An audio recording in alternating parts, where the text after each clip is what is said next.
సంక్రాంతికి 2 రోజులు విడుదలైన మా సినిమా చాలా పెద్ద సినిమా కాంపిటీషన్ తో విడుదలవుతుందని మనందరూ చాలా భయపెట్టించారు. ఈ సినిమా వినకుంటుందా అని చాలా మంది అడిగారు. మాకు కూడా దానికి ఆ జవాబు దానికి ఏంటి ఆన్సర్ అనేది మాకు తెలియలేదు. కానీ 2 రోజుల్లోనే సంక్రాంతి బ్లాక్ బస్టర్ పెట్టారు మా సినిమాని. Thank you so much. చూపించిన రెస్పాన్స్ ఎలా ఉందంటే రాజుగారికి వెళ్ళి 7 తరాలకు 7 తరాలు గుర్తుండిపోతుంది.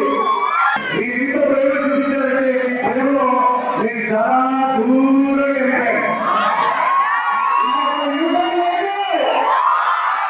ఫిల్మ్ ఇండస్ట్రీలో స్టార్టింగ్ లో నేను ఆడిషన్స్ ఇస్తున్నప్పుడు హీరోకి ఫ్యామిలీ బ్యాక్గ్రౌండ్ లేదని చాలా మంది భయపెట్టించేవాళ్ళు.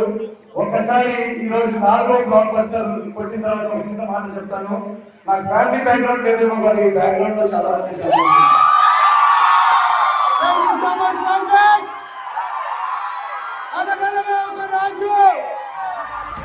Sankranti block buster